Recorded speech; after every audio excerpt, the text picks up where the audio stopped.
Hey guys, I'm going to help you with the lesson 12 homework tonight. So we're looking at comparing fractions, and the way that we're going to do that is by comparing them to benchmark fractions on a number line. And we're going to plot these three different fractions right here on number 1 without measuring. So the first one they want us to plot is 2/3. Well, when I think about 2/3, it's a little bit more than half. If I were to split this number line into thirds, 2/3 would land about right here. Now when I think about a sixth, 1/6 is not that much. If I think of 1 out of 6 pieces of a pizza, that's only 1 piece, and it's not even close to half. It's way closer to 0. So I'm going to put my 1/6 down here. And then let's look at 4/10. Well, 4/10 is almost half. If I had 5/10, that would be exactly half. So I'm going to put it pretty close to a half, but not quite there since it's 4/10. Now I'm going to use this number line that we've made to answer part B. The first one says 2/3 compared to 1/2. Well, we already know 2/3 is bigger. And on the second one, it says 4/10 compared to 1/6. Well, if we look, 4/10 is further down than 1/6, so that's going to make it greater. Okay, let's look at number 2. It says plot the following points on the number line without measuring. Again, let's look at 5/12. Well, 6/12 would be half, so 5/12 is just shy or just below that 1/2. It's 1/12 away from being 1/2, because if 1/2 was 6/12, because those are equivalent, it's going to be right before it. Now let's plot 3/4. We should all know that 3/4 is, if I split this number line into fourths right here with these blue marks, 3/4 would be right here. And then 2/6 is where it gets a little tricky, because 3/6 would be half, but I don't know where to put it exactly. Well, since 5/12 is only a 1/12 away from a half, and 2/6 is a whole 1/6 away, it's going to be a little bit less, because if you think about it, 1/12 is a smaller piece than 1/6, so it's further away from being half. And so the two fractions here that I'm going to compare, because it said I could pick two, are 5/12 and 2/6, and on my number line I can tell that 5/12 is greater than 2/6. Part C says compare how you plotted the points on part A, and I compared, explain how you plotted the points in part A, and I did that by comparing how close they were to 0, 1/2, and 1.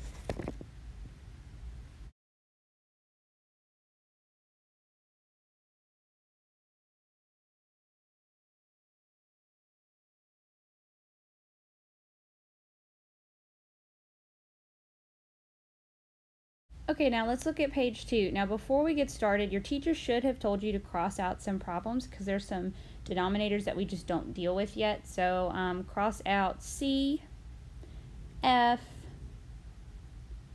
H, and J. That'll give you a little bit less to do and ones that we're not ready to deal with yet.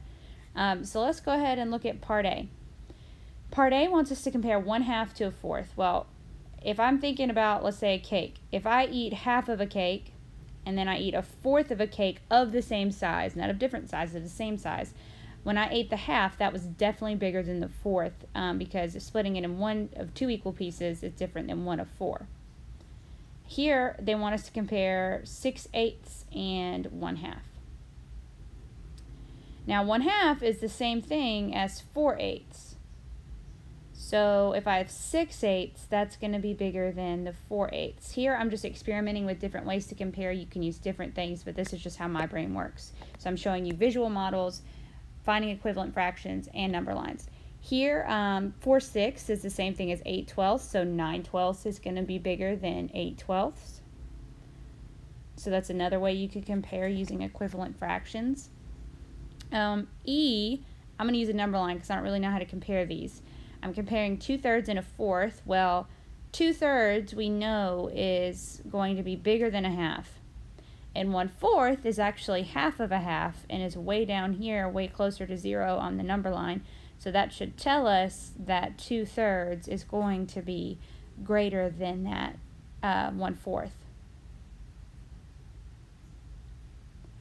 Okay, on part G, we're comparing 1/3 and 3/6. You could do this a couple of ways, but the way I'm going to do it is I'm going to use a visual model. So let's say I have a pizza and I ate 1/3. And then I have another pizza the same size, and Miss Crosland eats 3/6. Now, technically, she eats 3 pieces, right? So that's more than the 1 piece. But those 3 out of the 6 pieces actually take up half of the pizza because it's 3 of the 6. So, because 3/6 is equal to a half. So technically, 1/3 is going to be less than that 3/6. And then our last one is 51 hundredths compared to 5/10. Now, this one's super weird. So let's think about it for a minute. We have 0, 1/2, and 1 on our number line. 5/10 is going to land exactly at 1/2 because 5 is half of 10, and 5/10 is equal to a half. Now, if I was comparing 50 hundredths to a half, that would be equal. But I'm having 1 more hundredths, 51 hundredths. So that's just 1/100th bigger than a half. So that means that 51 hundredths is going to be bigger than, sorry, I'm scrolling, bigger than 5/10. Thank you, guys.